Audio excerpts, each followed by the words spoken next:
From Hollywood, it's time now for... Johnny Dollar. Mort Parkinson, Johnny, Eternity Mutual. Oh, how are you, Mort? I couldn't feel much worse. It's the olives that do it, not the martinis. I wish it were that simple. Can you come over to my office right away, Johnny?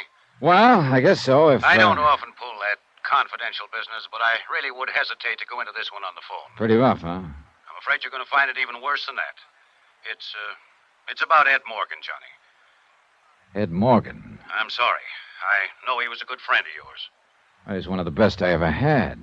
Ed was a great guy. It's too bad he had to die that way. Johnny, it's too bad he didn't die a year sooner. What? You'd better come on over at the office.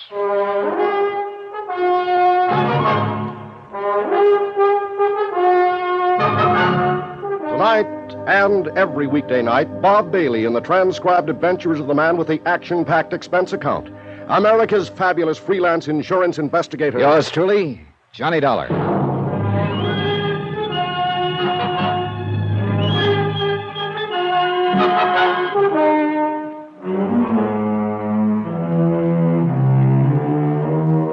From Special Investigator Johnny Dollar to the Home Office, Eternity Mutual Insurance Company, Hartford, Connecticut. The following is an accounting of expenditures during my investigation of the confidential matter.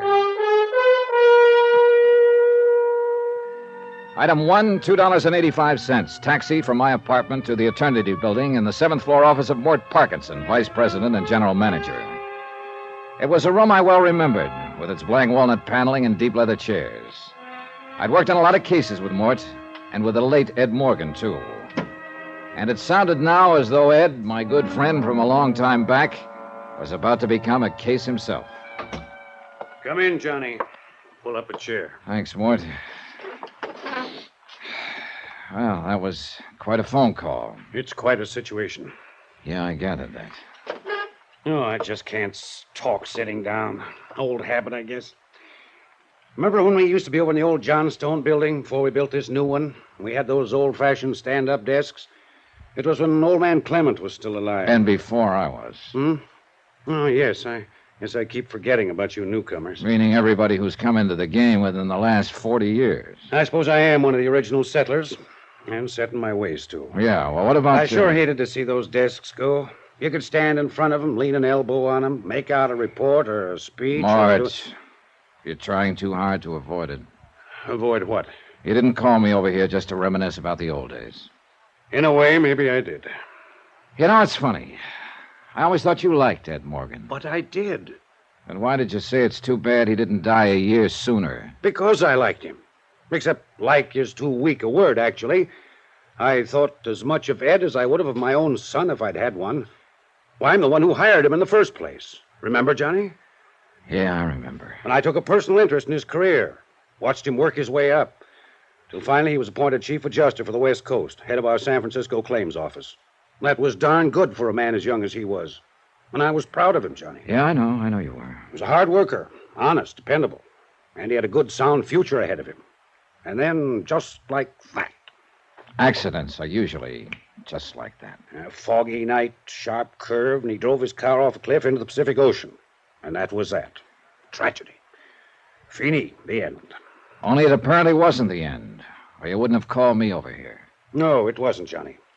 I wish it had been. Meaning? You'd better brace yourself.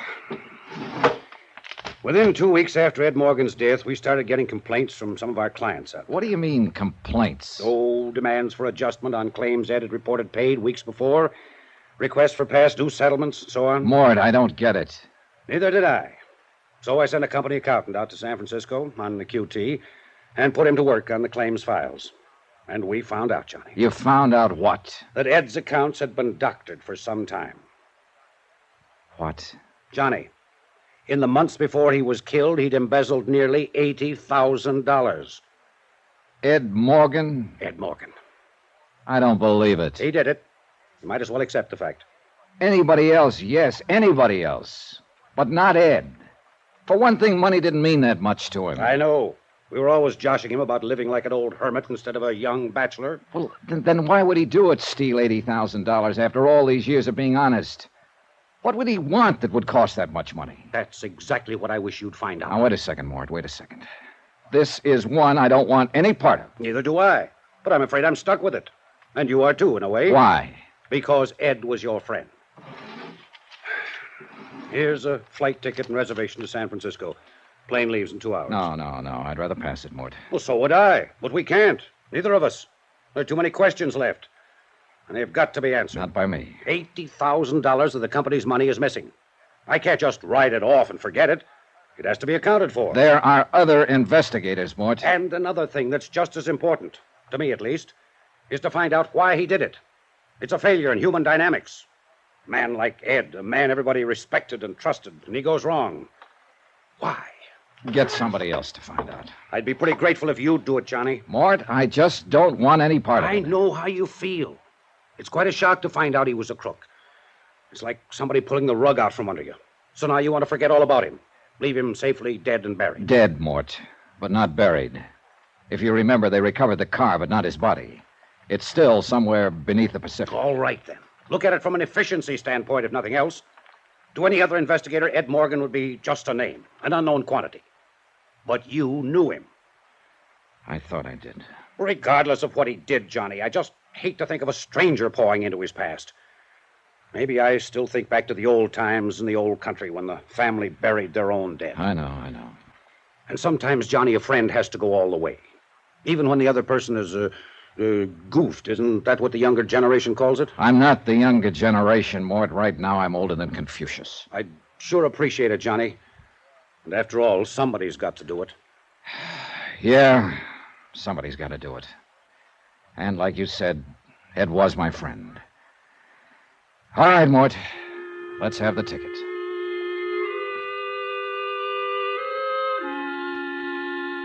Item 2, $14.35. Tips, taxi, and incidentals in Hartford and same in San Francisco.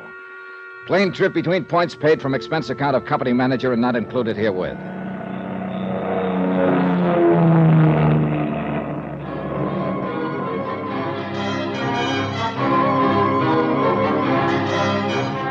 I went straight from the airport to Ed's last address when he was still alive, an apartment house in the Nob Hill section called the Drakeley Arms.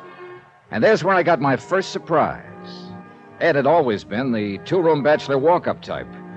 But the Drakeley Arms consisted of equal parts of glitter, glass, swank, and price, including a uniformed doorman, a small private bar off the lobby, and an assistant manager with a gardenia on his lapel. Oh, he was a rare one, that manager. And it was a real gardenia. I am, of course, most desirous of assisting you in every way possible, Mr. What did you say your name was? Dollar. D-O-L-L. I can spell dollar. I'll bet you can. I beg your pardon. Oh, it's quite all right. I didn't mean... You didn't mean to be offensive, I understand. Now, about the former occupant of Suite 14. Mr. Dollar, I'm terribly afraid. Oh, please don't be. I mean, there is simply very little I can tell you about the late Mr. Morgan. A matter of discretion?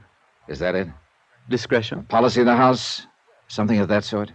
Well, we do, of course, try to protect the privacy of our residents. I'm sure you understand. Even to the extent of turning down $20? Well... A curse one, isn't it? Under the circumstances... Nice likeness of Andrew Jackson, isn't it? Thank you, sir.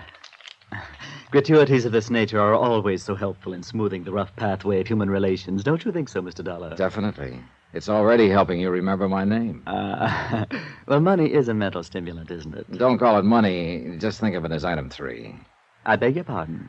Item... Oh, that's quite all right. I meant... Yeah, I know. It's kind of a habit I seem to be picking up. Now, has your memory been stimulated any in regard to Ed Morgan? Oh, yes, the late Mr. Morgan. Pardon me, Mr. Dollar. Yes? Oh, yes, Countess Margie. Yes, I'll be delighted to send the boy up for 2 quarts of suds. Suds? Would a nice dry Bavarian ale be... Yes, Countess, just plain beer. Yes, Countess, right away. Frightful old lady. Mixes it with creme de menthe, you know.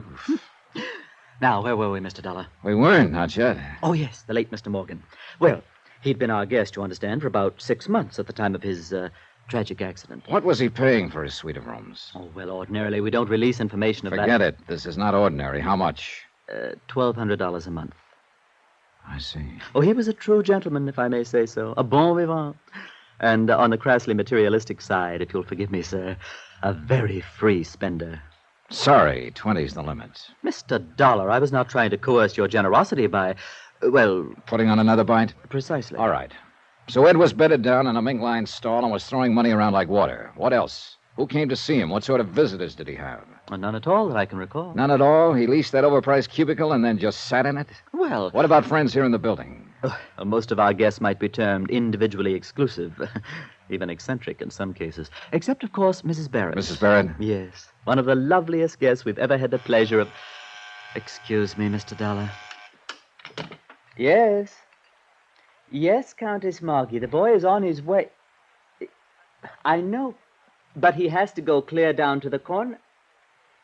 Yeah. Well, please tell little Pim Pam that I'm so sorry. A dog drinks that stuff, too. Now, where were we? About this Mrs. Barrett you mentioned. Oh, yes. Well, of course, she and Mr. Morgan were inseparable, you understand. They were together constantly. And Mr. Barrett? Oh, there wasn't any. Well, not recently, I mean. Deceased. You know, dead. Yeah, when? Early this year, as I recall. I didn't know him, of course. Mrs. Barrett moved in here shortly after his death. Not until then. And Ed Morgan, when did he move in? About 6 weeks later. Oh, he met her here then? Oh, no, they were already acquainted. Well acquainted. I see. In fact, I believe that Mr. Morgan and the young and very lovely widow met at the time of her husband's death, a matter of settling the estate or something of that sort. It would figure all right. I but don't you said... remember exactly why I thought so, but I do recall having an impression at the time that he moved in here only because of her. And as I say, they were together constantly, right from the first. That's all very interesting. I wonder if I could have a talk with this Mrs. Barrett. That would be utterly impossible, I'm afraid. Now, look, if you think you can I pry... simply mean she isn't here. Isn't here? She's been gone for 10 days now. Where'd she go? I really haven't the slightest idea, Mr. Dollar. Well, if she moved out, she must have left a forwarding address of some Oh, kind. she didn't move out. She still has her apartment here.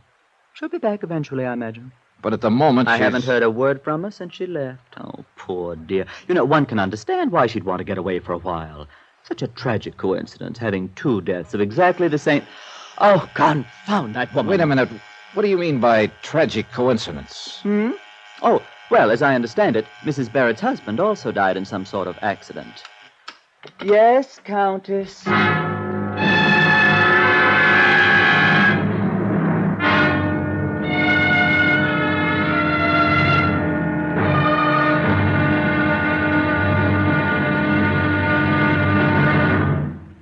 Now, here is our star to tell you about tomorrow's episode of this week's story. Tomorrow, the trail back into a man's past is a faint and twisting one. And at times it runs through quicksand. Join us, won't you? Yours truly, Johnny Dollar. From Hollywood, it's time now for... Johnny Dollar. Mac Woodson, Mr. Dollar. The girl from the claims office called and gave me this number. Oh, yes, Mr. Woodson. It seems we're working on the same case for the same company. Well, I've been working on Mr. Ed Morgan's files and records here for the past week now. I've turned up some... How much is missing? Well, about $80,000 so far. All of it was taken during the 4 months immediately preceding his death. I'll say one thing. In 20 years as an accountant, I've never seen a looting more cleverly carried out. Oh, Ed was a very bright lad. A man who'd go far, they all said. Did you know him, Mr. Dollar? I thought I did. He was one of my best friends. But it turns out I'm only beginning to know him. Could you meet me in his office around 10 o'clock, Mr. Woodson? Yes, that's where I am now. I've been working on these books day and night. Better be careful. That's what got Ed into trouble. How's that?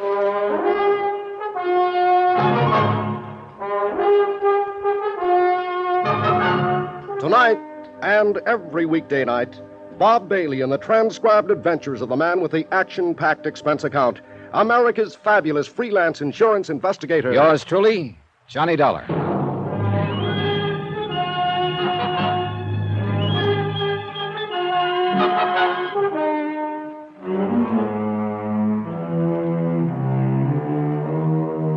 From Special Investigator Johnny Dollar to the Home Office, Eternity Mutual Insurance Company, Hartford, Connecticut. Assignment, the confidential matter. Location, San Francisco. Expense account continued. Item 4, $1, 1 martini. Item 5, $1, 1 tip to the bartender who stirred the martini. All in the house that Jack built. I don't know who built it, actually, but it took Jack to live in it. $1,200 a month, to be exact. That was the take-home bite for an apartment at the Drakeley Arms on Nob Hill. And, of course, that didn't include drinks in the intimate little private bar just off the lobby. And this is where Ed Morgan had lived during the last 5 months of his life, until he missed a curve one night and drove his car off a cliff into the Pacific. Ed Morgan, whose idea of a big night had always been his pipe, slippers, and a mystery novel. But things were different when I'd known him and been his friend. For one thing, he hadn't stolen $80,000. Or I don't think he had. Do you find the martini adequate to your expectations, sir? Oh, yeah. Yeah, indeed. It's a heck of a belt for a buck. Thank you, sir.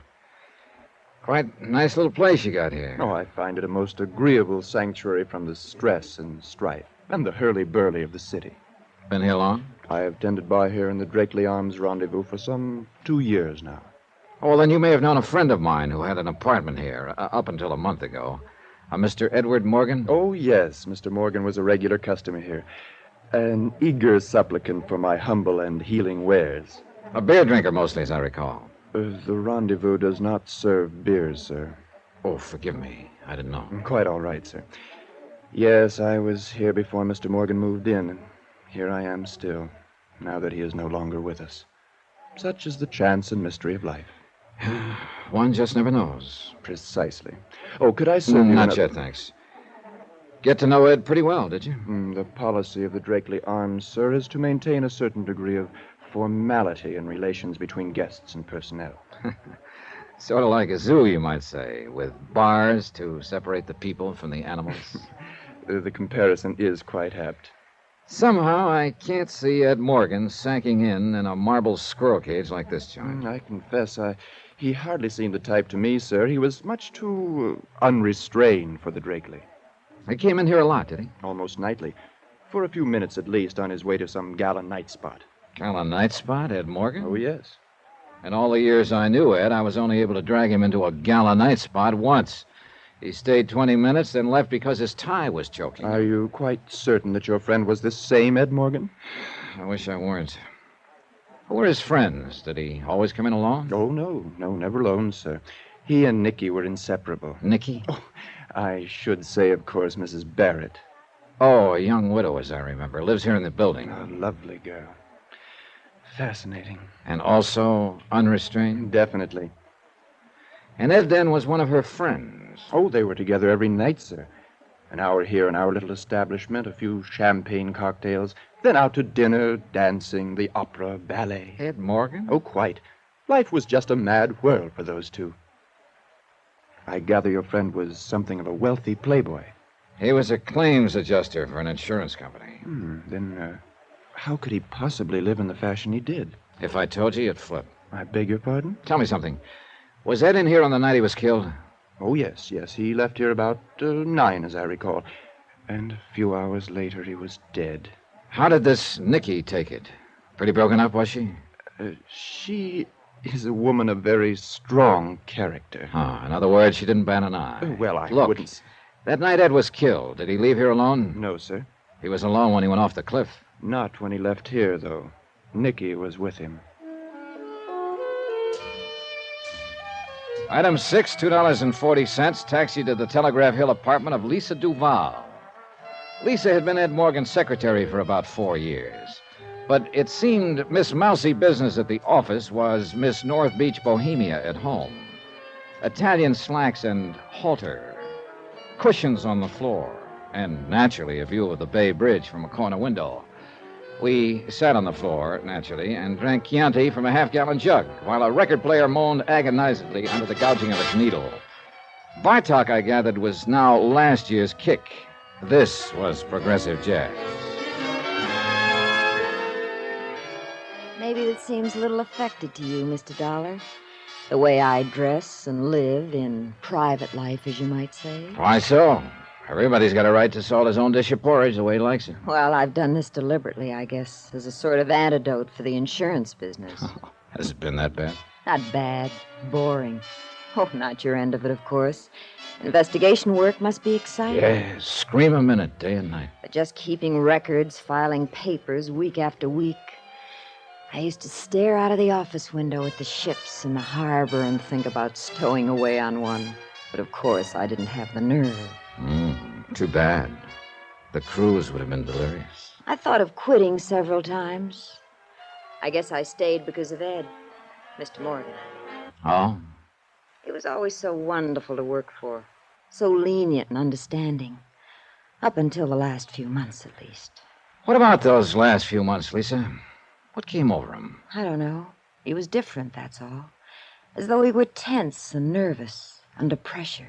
Any idea where the pressures came from? He didn't confide in me, Mr. Dollar. What were your personal relations between the two of you during the years you worked for him? What do you mean? Well, I mean, were you friendly, formal, strictly business? Friendly, I think, would cover it best. Did you see each other outside of office hours? Occasionally. I notice one of his pipes there in the bookcase. He'd come here sometimes in the evening, and we'd listen to music and talk. Up until the... Until the last few months?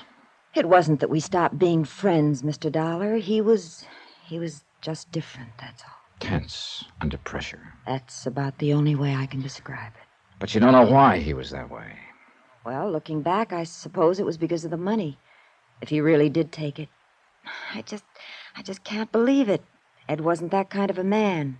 He was gentle and honest. At least until... Until the last few months. Yes.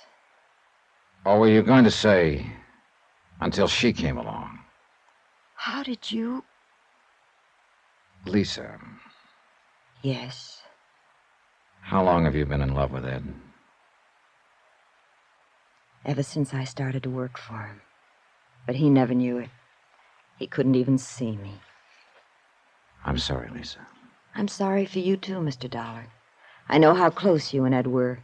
And I know how you must feel being called in and having... Forget it. It's a job, that's all. Sure, just a job. So is major surgery. This woman he was going around with, Nikki Barrett. Did you ever meet her? I met her. What did you think? What's the difference? I was prejudiced. I'll allow for that. In the old days, they used to believe in witches, vampires. Some of them were very beautiful, and they'd lure a man on, and then destroy him. And you think she did something like that to Ed? Oh, you weren't out this way during the time he knew her. You weren't around him to see how he'd changed. No. Oddly enough, the one time I was through here about 3 months ago, Ed was unexpectedly called away on business. He wasn't called away. He was avoiding you. He knew he was getting in too deep. How'd he meet her? She came to the office with a life insurance claim. $50,000. Her husband had just died. I knew her type from the minute she walked in. The grieving widow, all in black, and looking like a Powers model. And he just melted down and laid his head under her foot. That was the start of it. Why'd she come to him? Unless she had a disputed claim. There was a double indemnity clause. Her husband had been killed in an accident. Her husband, too, huh? What do you mean? Ed Morgan died in an accident. Remember?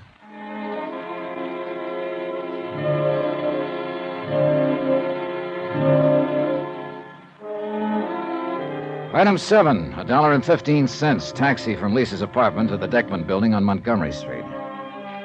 It was after 10 and the financial district was nearly deserted. The canyons between the tall buildings were hollow and empty. A cold wind was blowing off the bay. Or maybe it was blowing out of the past. An old past, dead and far away. The pattern was beginning to look familiar.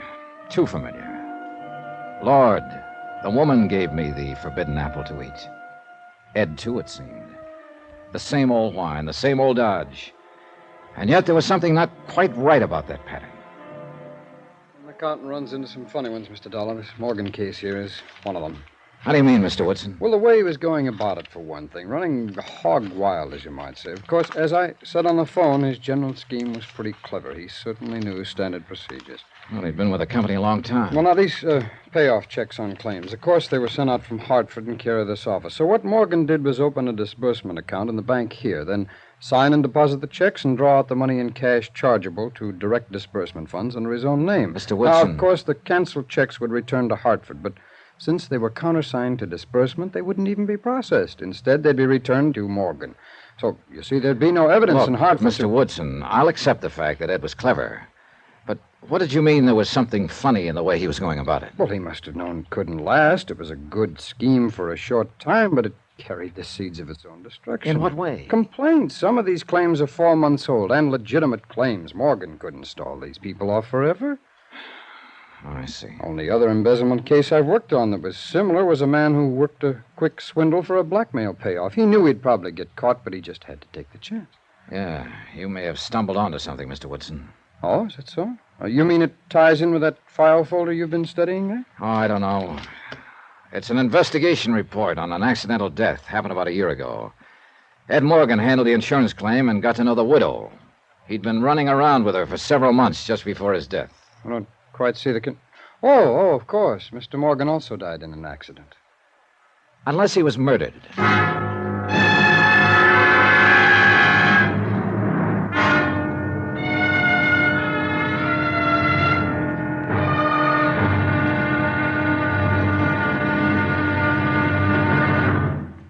Now, here is our star to tell you about tomorrow's episode of this week's story. Tomorrow, $80,000 and a beautiful girl, both missing.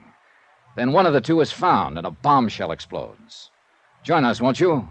Yours truly, Johnny Dollar. From Hollywood, it's time now for...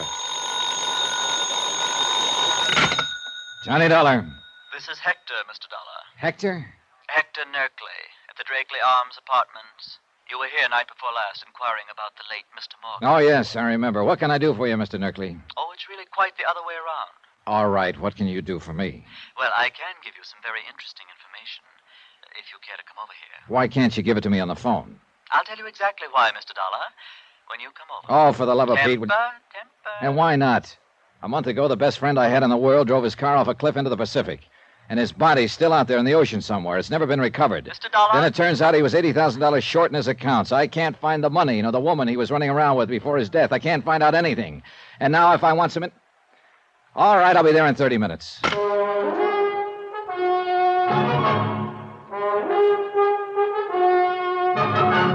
Tonight and every weekday night, Bob Bailey in the transcribed adventures of the man with the action-packed expense account. America's fabulous freelance insurance investigator. Yours truly, Johnny Dollar.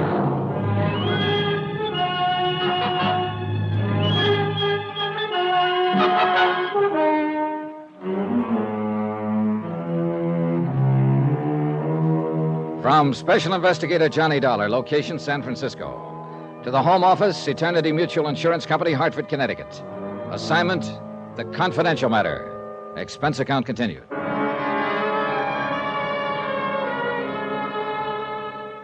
Item 9, $1.70, taxi from my hotel to the Drakeley Arms Apartments. A snooty, high-priced joint where Ed Morgan had lived during the last 4 months of his life.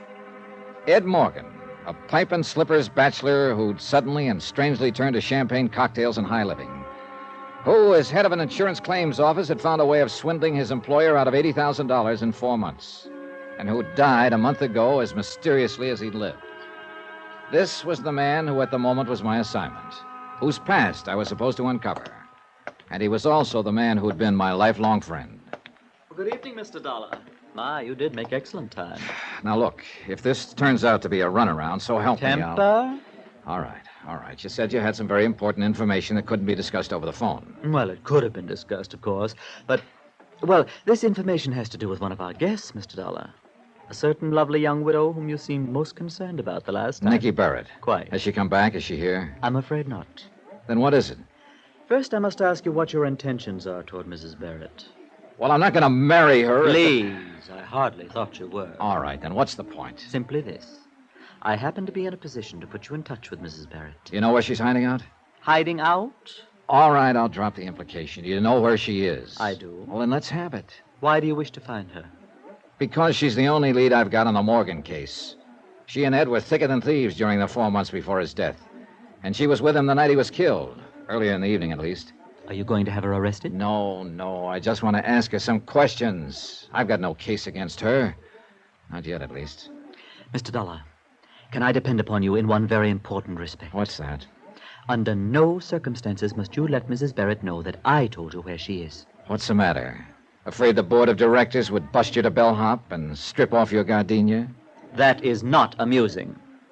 Nor too improbable, as a matter of fact. After all, the watchword of the Drakeley Arms is discretion. Yeah, well, all right. It's a deal. I won't tell her. Of course, there is one more little detail. Oh, now what? Well, the last time you requested information from me, Mr. Dollar, you were kind enough and generous enough. Well, really, this is a bit awkward. What is it, Hector? Is the gardenia fund getting low? Well, you did say, as I recall, that it was merely an item in an expense account. All right. Here's another $20. Oh, thank you, sir. Now, what about Nicky Barrett? Well, we just received a letter from Mrs. Barrett. She asks that her mail be forwarded to her in care of American Express, Panama City, Panama. Item 10, $20, gratuity. Item 11, $388.45, hotels, some telegrams, incidentals in San Francisco, and plane fare to Panama.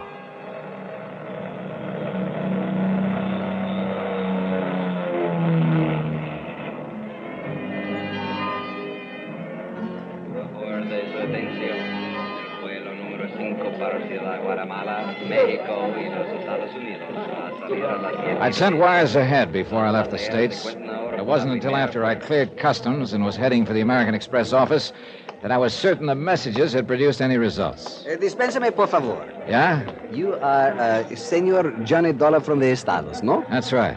Capitan Garcia Ramullo of the Panama Federal Police, a sus órdenes, senor. Oh, glad to know you, Captain. I am honored, senor. We have received your telegram, and I have been instructed to cooperate with you very intensive. Well, it may take just that. Now, about the woman I described in the telegram. The Senora Barrett. Oh, Santa Madre, what a beautiful woman. So I've heard.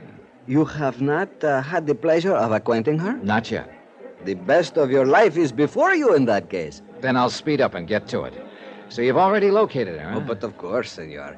She has not changed her name, as you think, perhaps. So it was most simple. Good. Glad it didn't cause you too much trouble. Trouble? Senor, merely to gaze upon such a one is worth a lifetime of trouble. Which is exactly what it cost a couple of guys I know. Such eyes, such hair, such lips, Yeah. such... Well, what do you say we... Forgive me, senor. I am carried away with it. Well, where is this living little doll staked out at the moment? She is registered at the Hotel Primeso, room 17. Hotel Promeso? This is something most unusual, I'm thinking. What do you mean? The Primeso is one hotel very small, which is located on the waterfront. It's most for sailors, fishermen. I see. The beautiful tourista one would think to find in a hotel of more elegance. She may be deliberately staying away from the tourist belt. Quien sabe, senor? Who can tell the reasons of a woman? Yeah. Is she living there alone? So I have been informed. You expect someone with her? I don't know what to expect. I don't even know why she came here. I'm moving in blind. See, life is most difficult at times. You didn't talk to her, did you? Let her know you were checking on her? Please, senor. I'm sorry, Captain. I had to be sure. She is most entirely without suspicion. Good. Well, I suppose I'd better check into a hotel first. Then what are your plans, senor? I don't know exactly. I'll talk to her, try to get some answers. And from there on, I'll just have to call it as I go. I hope this lovely lady has not involved in some serious crime. I hope not, too. But I wouldn't bet much on it. Item 12, $8, taxi, flat rate for the rest of the day. And by the time I checked into a hotel and showered and changed, the rest of the day didn't have long to go. The Hotel Promesa was on the waterfront, as Captain Garcia had said, and some distance from town. But although it wasn't a tourist trap, neither was it quite the sailor's flophouse I'd been led to expect. It was built native style with bamboo shutters and wide verandas, half buried in a thicket of mango and banana. $5 bought me the desk clerk's undying affection, and 2 minutes later I stood unannounced at the door of room 17. Just a minute. It's about time. I ordered that ice at least a... I thought you were the bellboy. No. The name is Johnny Dollar. Johnny Dollar. Mind if I come in, Mrs. Barrett? What for? Well, it would be more comfortable than trying to talk out here in the veranda. What is it you want to talk about? A friend of mine. Name of Ed Morgan. All right. Come on in. Sit down, Mr. Dollar. Thanks. I'd offer you a drink, but there's no ice. And in this kind of heat... I don't care for a drink, thanks. You'd think it would cool off after the sun goes down, but it doesn't. At least not very much. Sometimes a breeze comes up from... What are you staring at, Mr. Dollar? You? Why? I'd had such glowing reports about you that I was sure they were exaggerated. They weren't. Thanks. And did you come all the way down here just to check those glowing reports? How do you know I came all the way down here? What do you mean? Maybe I live here. No. I've heard of you before. Ed, Mr. Morgan used to talk about you. Was it Ed or Mr. Morgan? You don't miss much, do you? I try not to. It was Ed, as you undoubtedly knew. Yes, I know. But I wasn't sure why. Why? Why he lost his head. Now that I've seen you, I can understand. Who wouldn't? Oh, please. I'd rather not talk about it, Mr. Dollar. Ever since that terrible accident, there's been only one thing I've wanted. To forget. Well, I'm sorry to have to bring up unpleasant memories, Mrs. Barrett, but I've got to ask you some questions. There's nothing... The night of his death, what time did he leave you?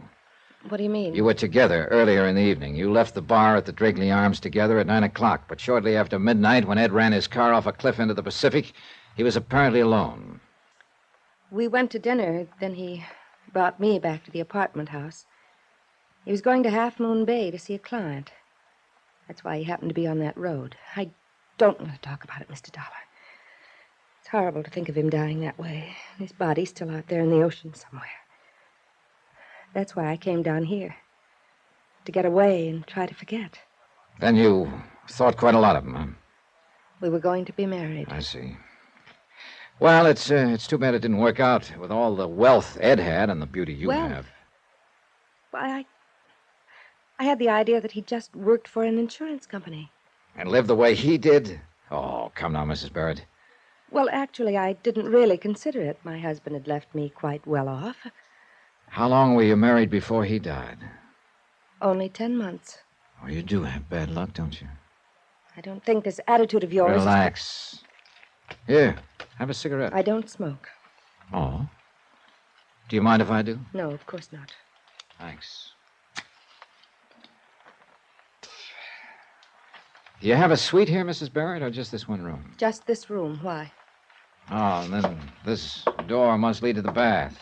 What do you think you're doing? Empty, huh? Of course it's empty. Then the other possibility is that closet. Stay away from there. When I came in, there was cigarette smoke in the air, stubs in the ashtray. There's no one here. Stay away from there. Oh, look, Mrs. Barrett, turning out the lights may be romantic, but it's not the idea. What? You? I was still conscious but groggy, and I couldn't seem to get off the floor. I heard someone moving, heard the door to the veranda open and close. I shook my head and tried to clear it. I finally staggered to my feet and found the light switch. Nicky Barrett was cowering back against the wall, staring at me, scared, but not saying anything. I stumbled toward the door. The veranda was empty. There was no sign of movement in the shadows.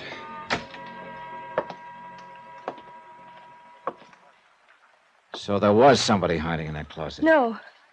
There wasn't anybody here. I'm the one who hit you. You'd have to have a fist 3 times your size. It's true. Forget it.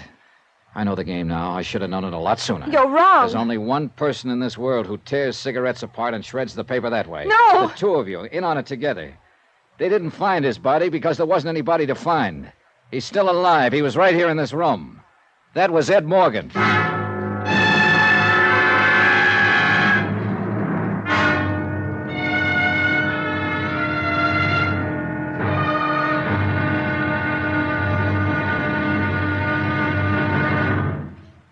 Now, here is our star to tell you about tomorrow's episode of this week's story. Tomorrow, a search for a dead man who intends to stay dead and who's willing to kill to do it. Join us, won't you? Yours truly, Johnny Dollar. From Hollywood, it's time now for... Johnny Dollar.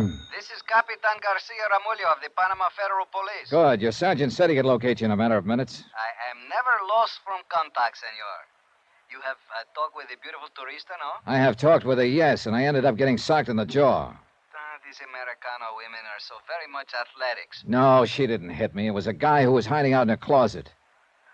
See, I understand, senor. Somehow I doubt it. Look, Garcia, it was the man I came down here to question her about. I'm sure of it. But, senor, you have told me... Yeah, I know. Apparently his death was faked. I think he's here, hiding out somewhere in Panama City.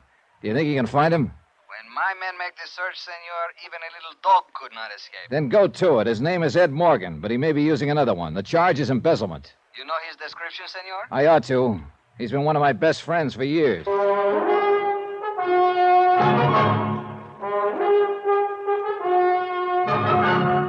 Tonight and every weekday night, Bob Bailey in the transcribed adventures of the man with the action-packed expense account, America's fabulous freelance insurance investigator. Yours truly, Johnny Dollar.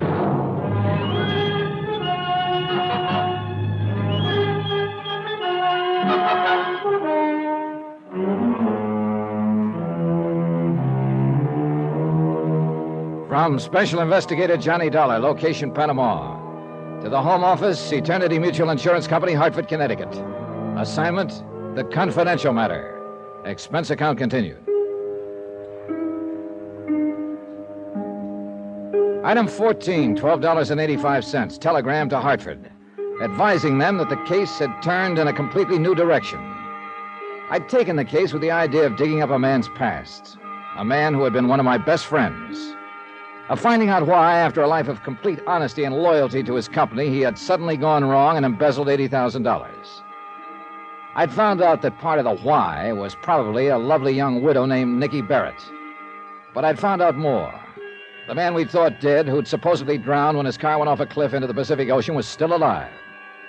So now it was a matter of filing charges, requesting extradition from Panama, and, of course, capturing the fugitive.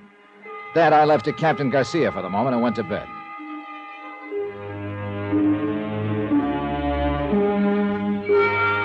When I came down to breakfast the next morning, I still hadn't heard back from Garcia. But I did get a return engagement from my little playmate of the night before. Good morning, Johnny. Oh, well. Good morning, Mrs. Barrett. I came into town early especially to see you. Why? A deep concern as to whether I survived that sock in the jaw? No. No concern, really. I imagine you have a pretty tough jaw. Do you mind if I sit down? If you promise not to double up your fist. I can explain that, Johnny. With all night to think about it? Yeah, I bet you can. How about some breakfast? I don't really. They got a special this morning, fried fish and papaya. Oof. Tastes even worse than it sounds. No, I'll just have some coffee. That we already have. Sugar, cream? Just black. Thank you. All right, you're on. Spin it out. Well, I'll admit it was silly to claim I was the one who hit you last night. Of course it was silly. I know who hit me. You don't. It was Ed Morgan. He was hiding in the closet in your hotel room. You're wrong, Johnny. You don't mind if I call you Johnny, do you? I mean, you and Ed were such close friends. I feel I almost know you. You could be wrong, Mrs. Barrett. I used to think I knew Ed until he met you and decided to tap the till for 80 grand. All right, call me Johnny, if it gives you more confidence in your act. It's not an act. Okay, if you didn't hit me and Ed didn't, then who was it? Let's just say it was a friend. He wasn't very friendly to me. He misunderstood your coming there. He shouldn't have been there himself. He's married, and not that I knew it, though, until last night. That's not a bad attempt, Mrs. Barrett. The snow job, but I still don't buy it. Better drink your coffee. Johnny, Ed was drowned in San Francisco when his car ran off into the ocean. He's dead. How can he be dead in San Francisco and still be tearing up cigarettes in Panama? I did that. You don't even smoke. But the man who was there last night does. And I tore the cigarettes in that peculiar way. I picked up the habit from Ed. I just did it absent-mindedly, I guess. Now, this gets better as it goes along. Oh, I'm not lying. It's true. No, I mean this fish and papaya. I guess you just have to get used to the mixture. Oh, please, Johnny. You're not even touching your coffee. If I drink it, will you please listen to me? I am listening to you. I just don't believe you. Look, we all make mistakes. Last night, you made a guess. You thought that was Ed, but you were wrong. So why be stubborn about it and cause a lot of unnecessary trouble? Let's forget it and be friends. Can't afford it, sweetie. I haven't got that kind of money. Do You think I sell my friendship? It cost Ed $80,000 of the company's money. No. How much of that did you get? Half of it? No. More than half of it? No, I don't know what you're talking about. How much does he have left now? Stop it! Stop saying such things. All right. Can't you understand once and for all? Ed isn't here, nor anywhere else. He's dead. No, he isn't. But I wish to heaven he were. What do you mean? Just that.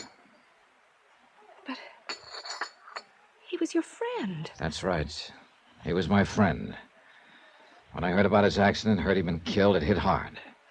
It hurt plenty. And I guess it hurt even more when I learned he'd been stealing from the company. Johnny. So I took the job of digging into the mess and trying to find some answers. I didn't want the job, didn't want any part of it, but I took it anyway. Somebody had to do it. And he had been my friend once. And then I find out he's still alive. No, so you see what it Johnny, means? Now I've got to catch him and take him back to stand trial. And that's going to be even tougher than facing his death and the fact he was a crook. If Ed were alive, you'd take him back? Help send him to prison like any other common criminal? That's what he is, isn't he? But he was your friend. Oh, skip it. You wouldn't understand. I might, if you'd let me try.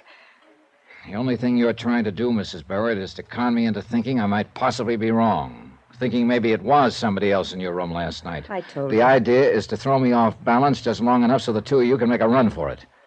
Nice try, only it won't work, so knock it off. Ed and I were going to be married, Johnny, and the shock of his death... I said was some- skip it. Ed used to talk about you. He told me you were this way. Hard and cold and ruthless. Then he has no excuse. He knew what to expect. But I didn't believe it. I didn't think anyone could Buenos be dias, senor. Oh, good morning. I don't believe you've met my companion. I have not been so fortunate, senor. This is Captain Garcia of the Panama Police, Mrs. Barrett. Hello. Greatly honored, senora. Might be a good idea to take a careful look at her, Garcia. You will probably be arresting her in the next day or so as an accomplice to fraud. Let us hope such regrettable necessity is not happen. Thank you, Captain. I'm sure it won't. Mr. Dollar has a rather boorish sense of humor. I comprehend, senora. Mr. Dollar, it is possible perhaps that I speak a little with you? Yeah, sure. I imagine Mrs. Barrett will be happy to excuse me at this point. Hasta la vista, senora. Remember, Johnny, he was your friend. I did not wish to mention this matter before the senora. Oh? I think it's better she is not here. Hear what? Have you turned up something? Si, senor. I have to tell you, not even the little dog can hide from Garcia. So? We have located this man, Ed Morgan. I got into the police car with Captain Garcia, and we drove out of town and followed the shoreline for about 6 miles. Then we pulled up near a cluster of rickety wharves built around the edge of a tiny inlet. There were numerous native fishing boats tied against the pilings, but no village, no shacks, nor any other sign of a habitation. Garcia cut the motor and lit a cigarette. Pues aquí estamos. Here we are, senor. Here? He's hiding out here? Si, senor. He's live on one of the little fishing boats which are tied to the wharf. The number 3 one there, which is blue-painted, you see? Yeah, I see it. Well, a place like this would be safer than a hotel. You're pretty sure it's him? Pues Miguel Ronesto, who is on the boat, said this man come out here 1 month ago. He paid Miguel much money just to live on the boat, tie up at shore. And he is like you described, senor. I think so is him. All right. I'll go on board and talk to him. And I think I'd better go alone, Garcia. Whatever you wish, senor. I wait for you here. Okay.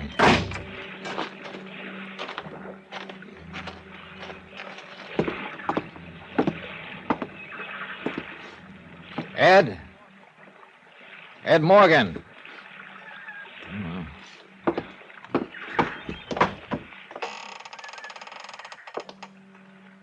Ed?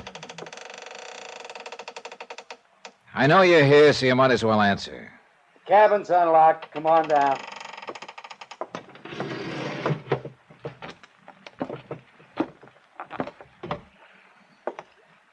Been a long time, Ed. Yeah, it has. Sorry the place is so littered up. Temporary quarters, you understand. Sit down. Thanks. Johnny, why did it have to be you? It had to be somebody, Ed, sooner or later. You should have known that. But not you. How'd you get onto me?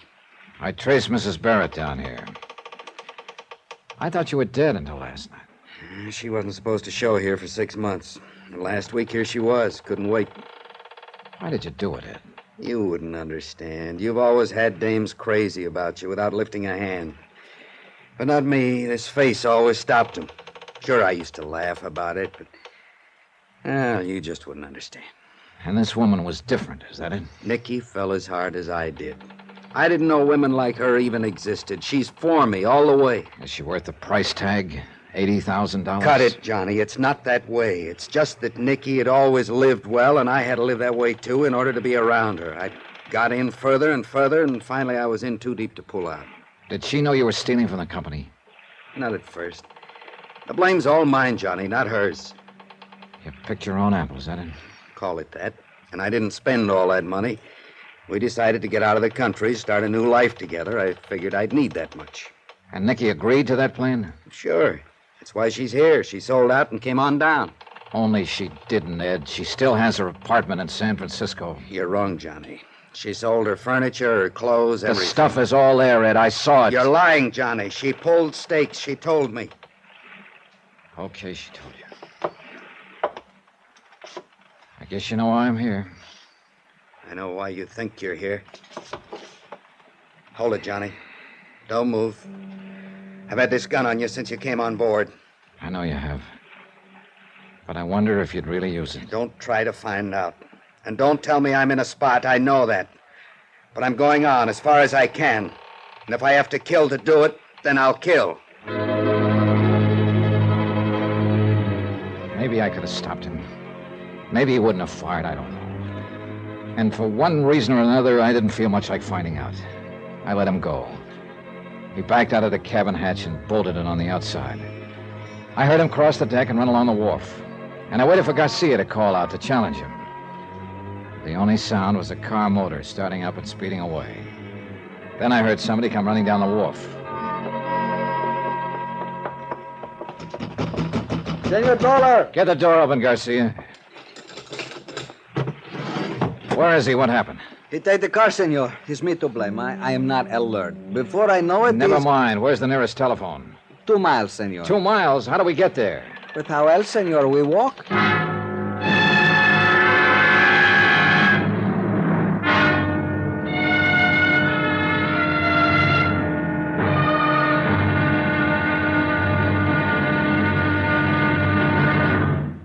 Now, here is our star to tell you about tomorrow's final episode of this week's story. Tomorrow, fate plays a devil's tune, collects a payment long overdue, and the music ends on a scream. Join us, won't you? Yours truly, Johnny Dollar. From Hollywood, it's time now for... Johnny Dollar. Capitan Garcia Ramullo, senor. Oh, Garcia. Of the Panama Federal Police. Tell me, have senor, you... Senor, the most intensive troubles are being extended in this matter. Which means you haven't found him yet. Every man of the police is active alert. I'm happy to hear it. You may rest assured, senor, that the capture of this dangerous Americano gangster is occur at any moment. Have you found any trace of him? Senor, I wish to advise you that the entire resource of my policia is at the disposal of our good neighbor of the north. Thank you very much. Do you know where he's headed? It is only by cooperation that our two great Garcia. nations... Si, senor? Do you have any idea at all what's happened to Ed Morgan? No, senor.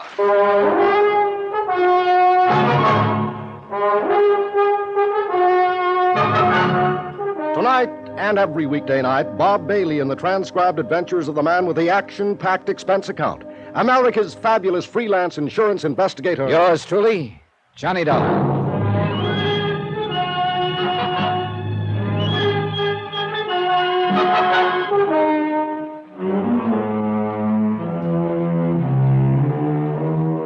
From Special Investigator Johnny Dollar, location Panama. To the Home Office, Eternity Mutual Insurance Company, Hartford, Connecticut. Assignment, the confidential matter. Expense account, final page. Item 15, $1.10, taxi from my hotel to Plaza Bolivar in the office of Captain Garcia, Commandante of Police. It had been over an hour and a half since I'd let Ed Morgan point a gun at me and escape from the tiny fishing boat where he'd been hiding out for the past month. I'd expected the police to capture him within 30 minutes. There were only 2 highways out, and they'd both been blockaded immediately. But somehow, Ed, driving a stolen police car, had escaped the net. In fact, he'd done more than merely escape, as I discovered when I walked into the massive stone police headquarters. Senor Dollar, pleased to sit you down. Thanks. The most surprised thing is, of course, senor. What do you mean? You will remember you say it's a fine idea to keep watch at the Hotel of the Senora Barrett. Yeah, I thought Ed might try to get in touch with her. Bueno, see. So I do this thing. I send 2 men, and they watch for 1 hour. Que bobos, they're fools. Why so? They do not see the Senor Morgan. They do not see the Senora Barrett. But only after 1 hour do they think to talk with the manager. You know what he say? What? Senor Morgan come 5 minutes before they do, and he take the Senora away in the car. What the devil for? Quien sabe, senor. Driving a stolen car and just 1 jump ahead of the police, and he risks his neck to go after her? Why? Pues a veces el amor le vuelve loco, un hombre. Meaning? This love is sometime make a man crazy in the head. I'll buy that one. It's something I am not understand so good, senor. What's that? How is it you all know all about this criminal?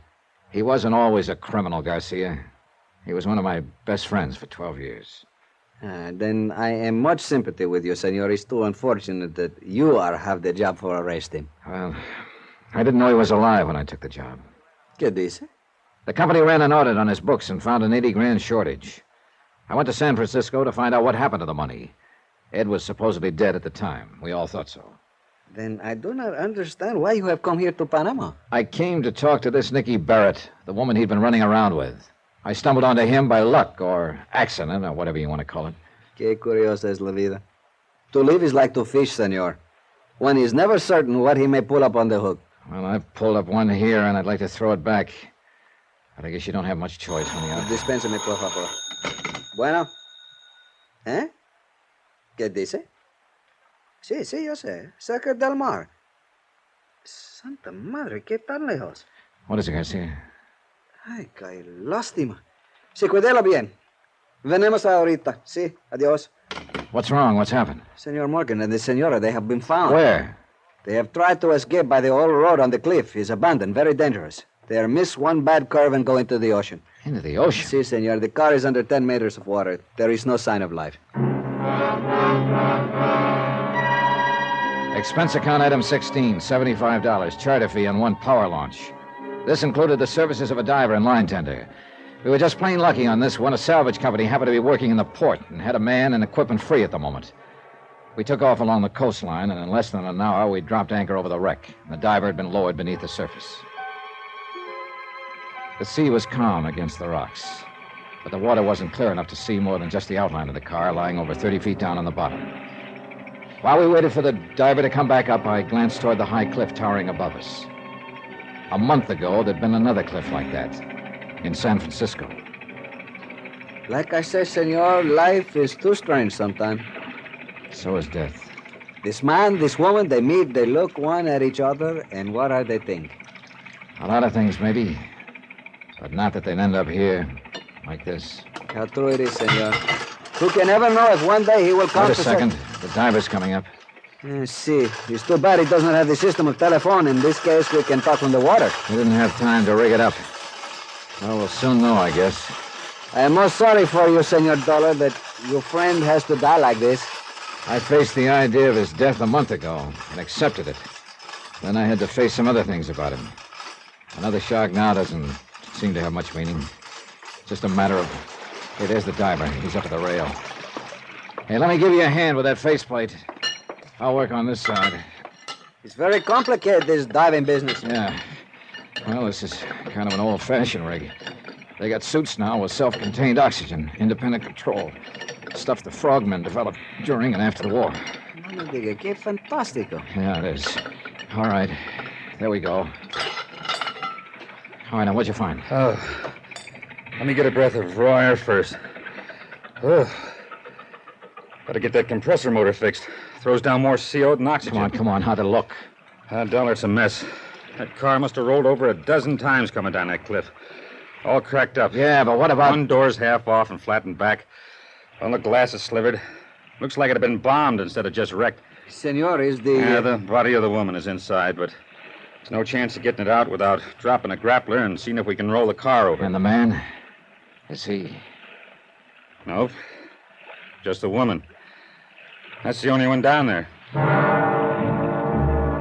Again, the same pattern. A car plunging off a cliff into the ocean, and a body missing from it. But this time I was sure it wasn't faked. Ed wouldn't have done a thing like that to Nicky. Not to Nicky. And yet his body was not in the wreck. I looked again at the high wall of the cliff, steep but not vertical. A car would have rolled and bounced coming down, as the diver had said.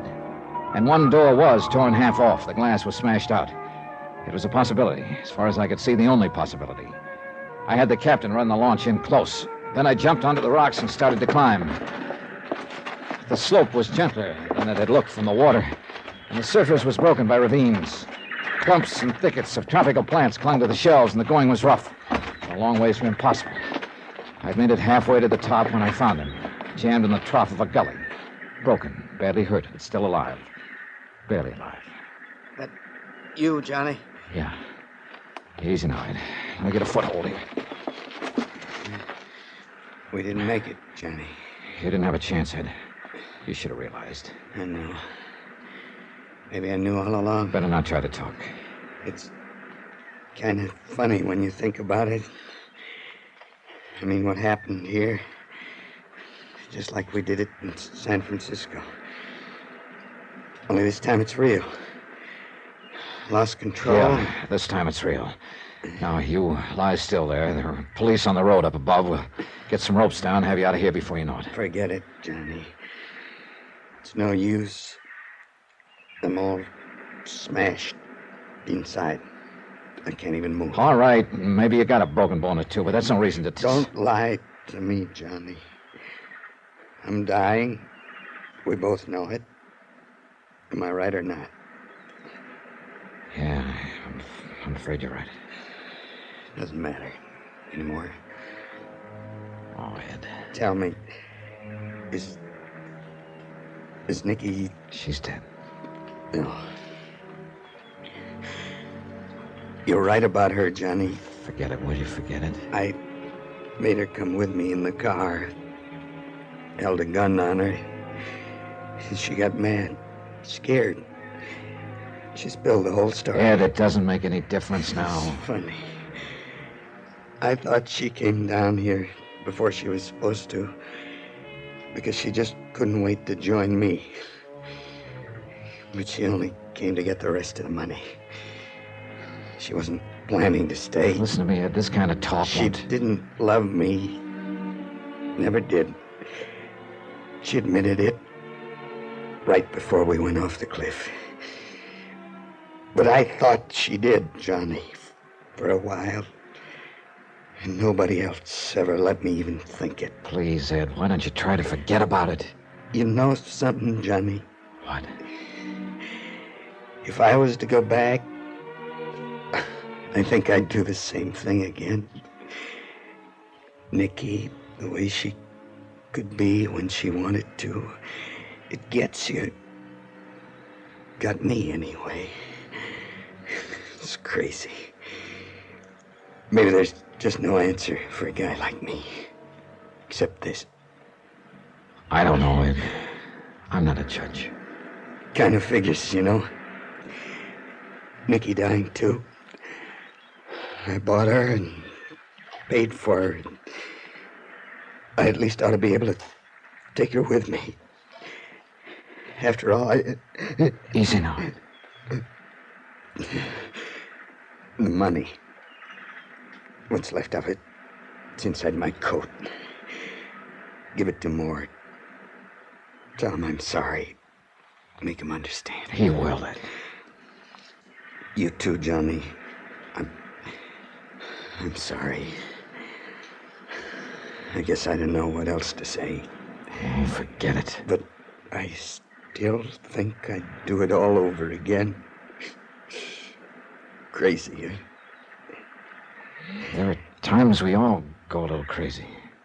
I got no right to ask, but if you would, I'd sure appreciate it. I mean, if you'd just shake hands with me. Oh, sure, Ed. Here you go. It's funny, I can't find your hand. It's dark. I can't see where... Right here, Ed. Right here. Oh. All right, shake, you ugly old son of a gun. Thanks, Johnny. Thanks for not... For not...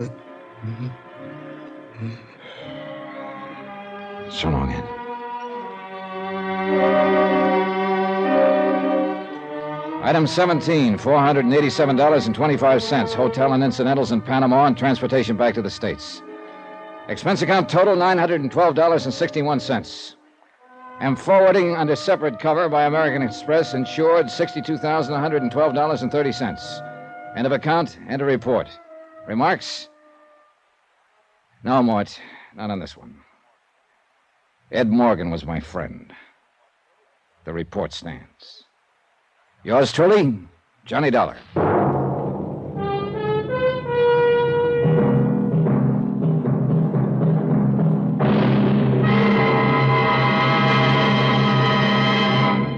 Now, here is our star to tell you about next week's story. Next week, the imperfect alibi matter. A real weirdie, where a big lie turns out to be the one real truth in the case. Join us, won't you? Yours truly, Johnny Dollar. Yours truly, Johnny Dollar, starring Bob Bailey, is transcribed in Hollywood. Written by Les Crutchfield. It is produced and directed by Jack Johnstone. Heard in our cast were Virginia Gregg, Jack Edwards, Russell Thorson, Thurley Mitchell, Stacey Harris, Bob Miller, Harry Bartell, Victor Perrin, and Frank Gerstle. Musical supervision by Amerigo Marino. Be sure to join us on Monday night, same time and station, for another exciting story of Yours truly, Johnny Dollar. Hugh Brundage speaking.